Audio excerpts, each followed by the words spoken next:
Today, we are joined by two amazing members of Request Network, Robin Mazurel, brand manager of Request, and Benjamin Shafi, their engineering manager.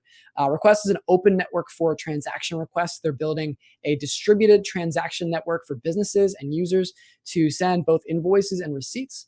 And they're disrupting the likes of PayPal and PricewaterhouseCoopers. Benjamin, Robin, how are you guys doing today? Great. Good to be here. Why don't you give us like a brief elevator pitch for Request for anybody who's not familiar with the project? Okay, in a very short version of explaining what Request is, it's an open network for transaction requests, which we use as the tagline at the moment. Transaction requests being mainly invoices / e-invoicing and receipts. So the thing you can do with the Request network is create, share and interact with objects which are invoices on a distributed global network to then send over across the world without being limited to local invoicing systems. If you look at the things happening in Europe at the moment with the EU directive making e-invoicing mandatory for business to government, it shows that there's a need for such a thing as us. Could you elaborate on that a little bit? Yeah, for the EU, it's a B2G at the moment, so business to government. So they make it mandatory within the EU. When a company invoices a government for whatever, they have to stick to e-invoicing. So they can't actually send papers anymore because they're not considered legal. Can you talk to us a little bit about the immediate roadmap? A few months ago, we released a request protocol V2 alpha. It was back in February, where basically the next steps is about stabilizing what we've released and prepare it for actual public release. I wanted to know, so you guys are built on top of Ethereum. Your REC is an ERC20 token. And if there were a lot of concerns about scalability, like especially toward the tail end of 2017, when like CryptoKitties was flooding the network and you actually had like peak transaction volume that was getting, cut down because the platform couldn't handle it. Obviously, that's still an ongoing concern, still an ongoing conversation. How do you guys factor that into building out your own network on top of Ethereum? Yeah, so basically our biggest reason for creating V2 I've just mentioned about was actually like the speed limits that Ethereum was facing at the time. And even though we always plan on embracing the full functionalities of Ethereum, as long as it doesn't match the throughput that we expect from that system, we will be finding out new solutions to still utilize that Ethereum, but just create a faster system. Could you talk to us about like any of those potential solutions that you're kicking around a little bit? Yeah, so the main one that we're thinking about is a batching system. So we're not actually like storing the whole information on Ethereum. We're just creating a hash of the data and putting it there, which is already way less intensive. But on top of that, what we're doing is we're basically batching a lot of transactions, so it costs less to put it there, and also it's faster to get many transactions at the same time. Now, is that hash a reference to the invoice? Yeah, the hash is a reference to the invoice that is stored on IPFS. Okay. And then any party that's involved in transaction or given access would, I'm assuming, be able to, access the hash and the invoice. And then while it's stored on a public blockchain, some random person like. So that's like the vision of it today, to move very fast and to be able to test some of our hypotheses. We kind of like don't encrypt data, so it's not meant for usage right away because we're just testing out stuff. But like as soon as we're done with the encryption part, we will be giving more and more access to more and more people. So I saw that you, as part of the alpha release, are working on detecting Bitcoin payments as well.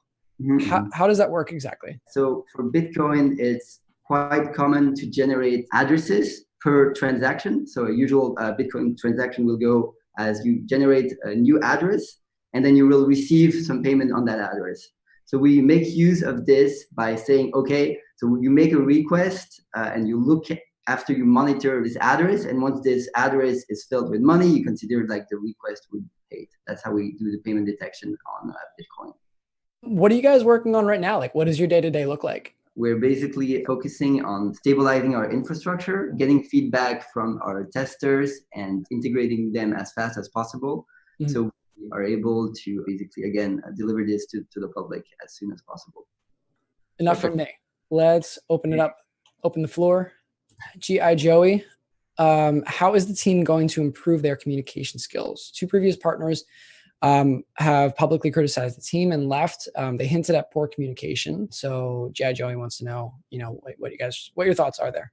First of all, by joining your AMA, so that's a good step, I think. Like in general, we've been taking a lot of steps internally to increase communication, and not only talking about blog posts, but in general, trying to be more on the front or in the public as a organization. The biggest, so we were partnered with Wikimedia France, but we learned from that mistake. So we're you can see that in our public communication a lot, that we're a bit less proactive talking about potential partners, for example, breaking NDAs or whatever. So that's an improvement we've made to ensure it doesn't happen again. But on the negative side, I guess it impacts the future things we can address, which we know internally, but we can't really tell. Next up, Sideways. Sideways wants to know, when is the ETA for beta and mainnet of version 2, V2? Yeah, we don't have any ETA right now, but as soon as we'll be comfortable giving it we're worrying about over promising. So as soon as we feel comfortable setting an actual date, we'll be doing it. Let's see here. Max Verstappen. I hope I said your last name right. Request is developing a platform/ecosystem for others to build their own dApps. But how does Request gauge the market so that they know what to develop so that others can take advantage of the platform? So first of all, we have a lot of internal knowledge about the market, the invoicing market and the payments market. But on top of that, we partner with people like PwC to actually get advice from them. And they do talk with quite a big sizable amount of clients. Yes. So that's really useful also for us to get that expertise. Flygnats? I don't know. Sorry. Yeah, the regular developer. Do you plan to release an example Angular app and or TypeScript when you release V2 beta? It hasn't been necessarily discussed, but I don't see why not. We probably will. Once V2 is out, we are basically gonna push a lot of ways to show how people can actually build on top of requests, because we'll be reaching a new phase, which we will want to actually show people how to use the protocol as much as possible. Who would you think are the early adopters of Request Network? What is the theme? What's the pattern that you're seeing with the kinds of companies that are interested and are going to be actively sending transactions through Request? It's a very good question, by the way. But to understand it, we need to kind of look at the properties of a Request Network itself. And by looking at how a Request Network is actually made, it uses the blockchain, it's really open, the code is open source. We create there's a bunch of value propositions oriented around Request Network, and different value propositions to different actors. So we have some value propositions about transparency, where we mainly target governments, and we do already initiate some contacts with them. There is some value proposition oriented for fiat and crypto payment detection, where we target CFO, bookkeepers. Yeah. And then there's the last big one, in my opinion, which is invoicing. And then we target people that do B2G invoices for procurement. Yeah. PSD 34.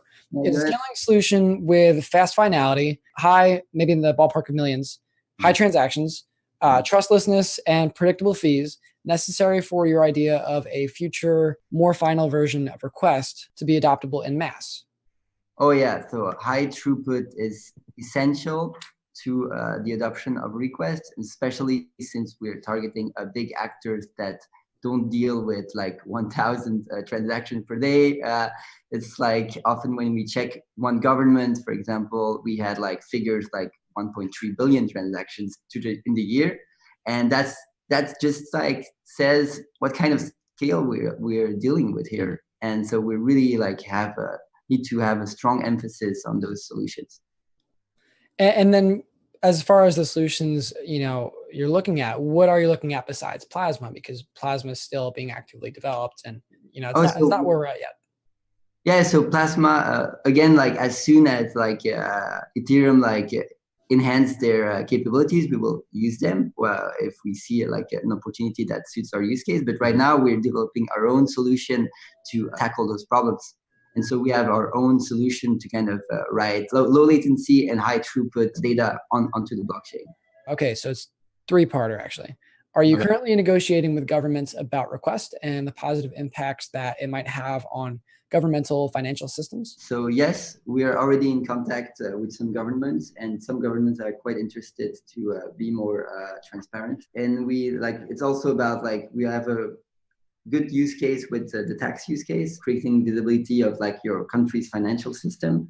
And so we have had quite a good amount of interest for that actually. Yes, in multiple countries. What has their feedback been like so far? Again, very excited about the future of where things are going, in terms of open finances. A little bit of confusion, such as with the big corporations about blockchain and how public or private it is, but still mostly really good interest, mostly positive. It's good to hear. Yeah. No, I'm really excited about governments actually adopting this kind of technology. I really think it will be really good for creating more transparency and more trust between all the parties, basically. I'd always expected the governments would be one of the slowest movers. Yeah. Well, there are some countries that have shown a bit more interest. If you follow the news, you might know that Estonia has been really aggressively tackling blockchain solutions. They've been crushing it. Yeah. So there are some people interested. Cool. And then I think the last question along that line was, are you developing frameworks or applications specifically for governments at their request right now? And if you are, then has any government gone as far as to already test out request? Yes. So we've been this is a small sneak peek, I guess, but we've been already invited to some hackathons specific, invited by governments. We will know more about it quite soon, and we've already developed a proof of concepts for those governments. So fun things happening with request. There's a lot going on under the hood. And you guys, thanks again for joining us. We will be sure to follow what you're up to. And until next time. Thanks. Bye-bye. See you. See ya.